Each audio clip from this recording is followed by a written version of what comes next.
Doc, ¿cómo le va? Fátima ¿Vos? Silva, ¿cómo estás? Bienvenida. Todo bien, todo bien. ¿De qué vamos a hablar hoy?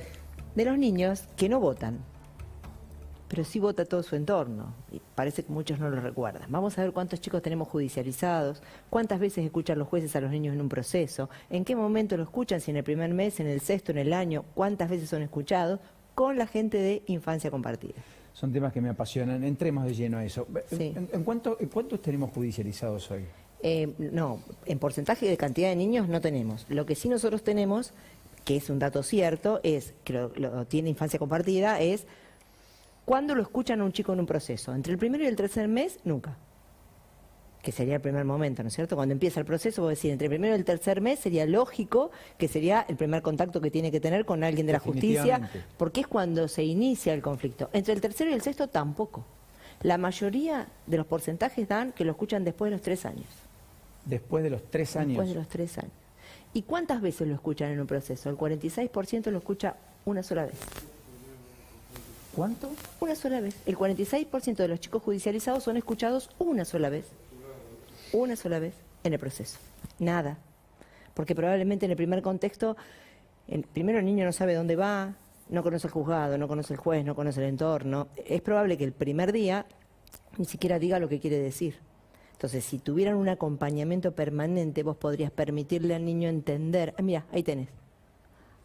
El relevamiento que ahí tenés, fíjate, son las veces que se escucha al niño en el proceso. Fíjate, una vez 46, no leo de acá, lo tengo acá, 46%, ¿no? Sí, 46%, y fíjate, 21%, y fíjate, 2 niños, ¿no? Claro, Sería. 8 veces el 3%. O sea, lograron ver a alguien del juzgado hablar y decir lo que sienten en un proceso, solo el 3% de los chicos 8 veces, pero el 46% una vez.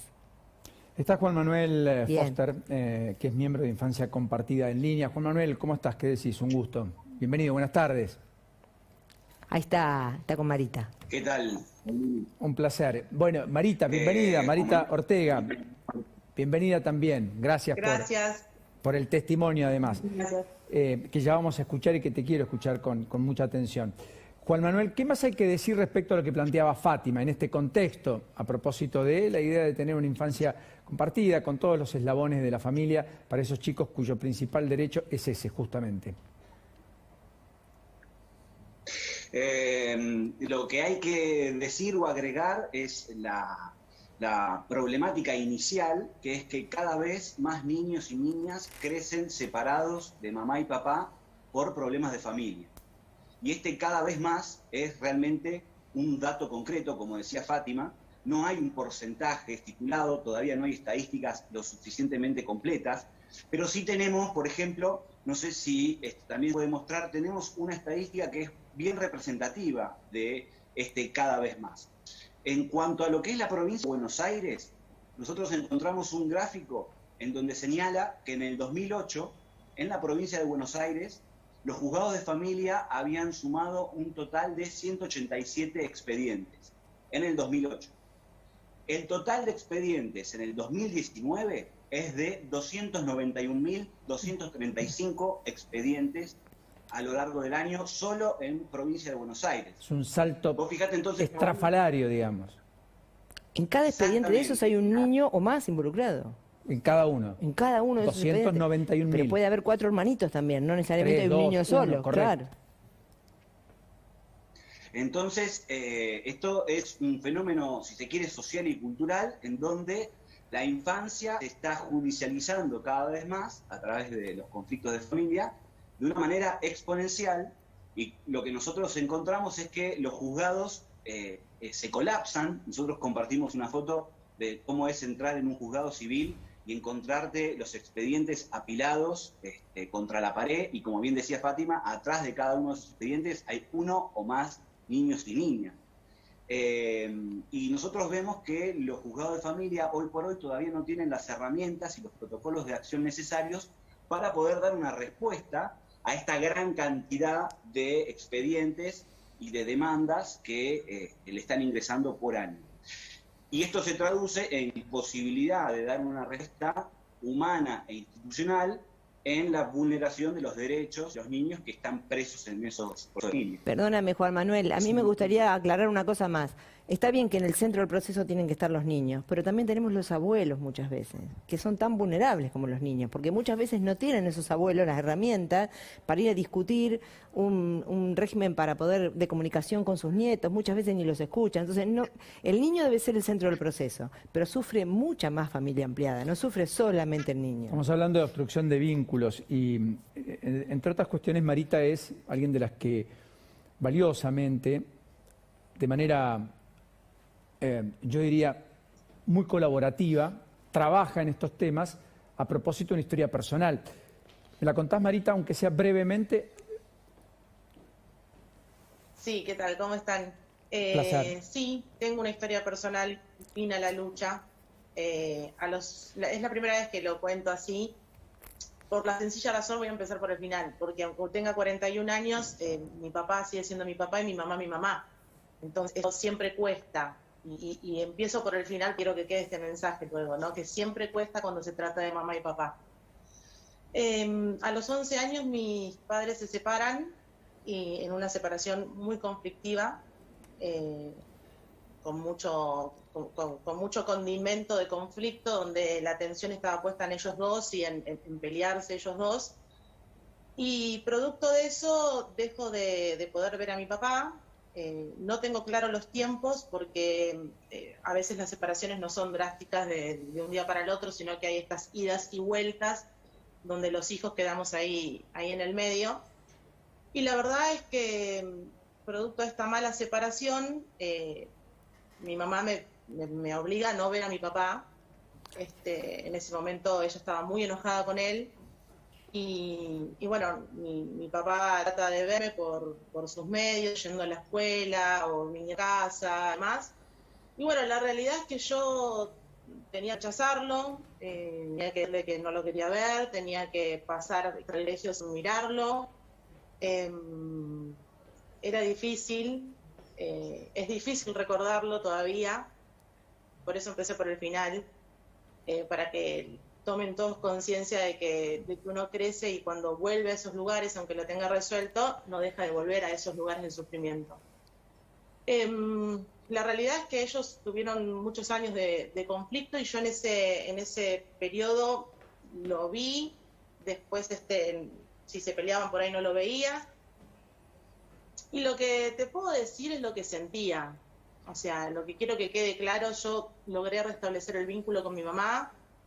Hoy es otra mamá, no es aquella. Estaba tan conflictuada y que nadie pudo ayudar porque ningún juzgado intervino para que yo pudiera ver a mi papá y le explicaran a ella el daño que me estaba haciendo sin querer, porque estoy segura que si hubiese tomado conciencia del daño que me estaba haciendo no lo hubiese hecho. Y él también, ¿no? Con su pelea con mamá de alguna manera. Entonces, lo que yo puedo decir como hija es que siempre pensé esto, ¿no? Cuando vos te preguntan quién es la persona que más querés en el mundo, vos decís mis hijos. Si tenés uno, te acordás de la carita de ese uno, y si tenés dos, te acordás de esos dos, y si tenés 5, lo mismo. Pero cuando sos hijo y te preguntan a quién más en el mundo, vos querés a tu papá y a tu mamá y a tus hermanos, pero se te representan tu papá y tu mamá, porque son los que te dan seguridad, son los que vos, son tu familia, los que te cuidan, los que conocés, incluso equivocados. Y esto lo vemos en chicos que sufren violencia también, donde eligen a papá y a mamá. Entonces, para mí era terrible tener que rechazar a mi padre, era terrible, eso me sufrió muchísimo en silencio, me generaba mucho conflicto, le decía lo que tenía que decirle, lo rechazaba, pero por dentro me destruía. O sea, no era lo que yo quería hacer, eso. Y la verdad que, bueno, después crecí, hice muchos años de terapia, después estudié psicología, bueno, hoy yo soy psicóloga, y me dedico a luchar por eso, porque es algo que uno lo puede resolver,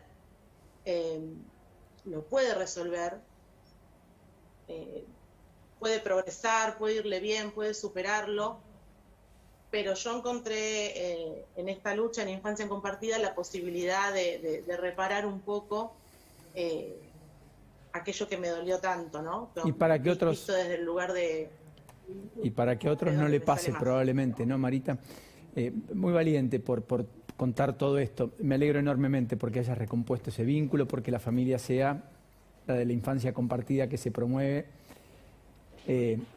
Así que, nada, la distancia, la gratitud, por además tener la valentía y la bonomía de contarlo en el contexto en el que todo se traduce. Y en tu caso, también, Juan Manuel, gracias, ¿no es cierto? Gracias por la lucha, por el afán, por la idea de concientización y por poner el eje sobre lo que verdaderamente hay que ponerlo, ¿no es cierto, Doc? Yo le decía a Marita, antes de esta nota, que su testimonio es doblemente valiente porque nosotros no sabemos quién puede estar del otro lado de la pantalla en este momento escuchando. Aún una mamá que confundida, como ella siente que estuvo la de ella, o sin intención de dañarla o lo que fuera, pueda revisar algo solo con escuchar lo que ella vivió, vivenció y le pasa hoy de grande y puede mirar a cierta distancia, ¿no? Pero que lo pasó claramente. Definitivamente. Es importante que la mamá esté del otro lado, o el papá también, porque hay mamás y papás impedidos, en algún momento detenga su mirada en la cotidiana, en el momento que esté haciendo lo que esté haciendo, y mire a ese hijo, piense que el otro papá, el otro progenitor o la mamá, es la persona más importante del mundo para esa criatura. Y que el lugar que le está quitando no es solamente el lugar de padre al padre, también le está quitando a la tía la posibilidad de llevarlo al cine los sábados, a la abuela a ver cómo se le caen los dientes. Hay un montón de cosas que le están quitando, que le están robando, porque hay casos de muchos años de ausencia. Entonces, es el ejercicio de poder ponerse en el lugar de esa criatura, salir del otro. A mí me pareció muy significativo algo que dijo Marita en un momento de su relato, que fue que el juzgado no ayudaba a la restricción. Eso, sí, verdad. Me parece ahí la situación más grave que tiene que concientizar, que los mismos juzgados de familia destinados a organizar los vínculos en la familia están participando de que los vínculos se vean vulnerados por este colapso que señalábamos más al principio de la nota. Al estar tan llenos de casos y no tener las herramientas para poder operar, la solución que encuentran los juzgados de familia es apartar por las dudas. Apartar por las dudas hasta que se resuelva el litigio, y esos son años. Son años que no vuelven ni para el padre ni para la madre, que quede obstruido, pero principalmente para el niño. Ese tiempo en donde el niño no tiene el vínculo con su papá o su mamá es la imposibilidad de construir recuerdos, que son esos recuerdos de luz que después te acompañan el resto de tu vida. Entonces, lo que queremos dejar señalado es, tenemos un problema institucional, porque hoy por hoy los juzgados de familia no saben gestionar la gran cantidad de denuncias de la familia que están absorbiendo. Tenemos que poder repensar esos procesos para que sean más humanos y teniendo principal y fundamentalmente perspectiva de niñez. Juan Manuel, si no, enorme. Estamos construyendo. Sin duda. Paulino, lo último y ya te dejo, yo te estaba escuchando y vos en un momento señalabas que había la segunda causa de muerte en un rango de gente joven, era el suicidio. Y las marcas de quedar imposibilitado, de ver vulnerado el vínculo con una de las figuras que vos más amás, es perturbadora realmente. Entonces, si no atendemos este problema hoy, vamos a tener problemas mayores el día de mañana. Definitivamente. Juan Manuel, enorme abrazo. Marita, gracias. Admiro la valentía. Muy gentil. Gracias a ambos. Gracias. La política que el domingo vota, la política también que está en un proceso de escuchar esto. A los juzgados se los dota de recursos, se los dota de instrumentos, se los dota de infraestructura, pero también de los brazos auxiliares, se paga como corresponde a todos aquellos que intervienen en esa conflictividad. No le pidamos a esos juzgados atestados, abarrotados, solo la bonomía de un juez o una jueza. Démosle los instrumentos, porque es hoy. Y en estos temas más que nunca, es hoy. No es mañana, no es pasado, no es en 2 años, no es en 5, no es en 10. Independientemente de que siempre los tiempos de la justicia son otros a los tiempos del involucrado, en cualquier conflicto. En estos tenemos que declarar la prioridad. Es cuidar esa primera infancia, en todo sentido, en la alimentación, en la educación, también en sus vínculos. Y allí sí la sociedad entiende si hay una justicia rápida o lenta. Porque esa justicia es verdaderamente la que muchos requieren. La de Comodoro Pi es la de algunos, la de los delitos federales, la de la corrupción, la de la política y los funcionarios. Esta otra capilaridad a lo largo y ancho de toda la Argentina, con todo el territorio que se tiene, resuelve el día a día de muchos. Y el choque con la justicia de muchos está más acá que en otro lugar. Perdón. Muy bien, pensamos igual. Gracias, Es muy Fátima. importante esto, es muy importante que Infancia Compartida trabaje en estos temas.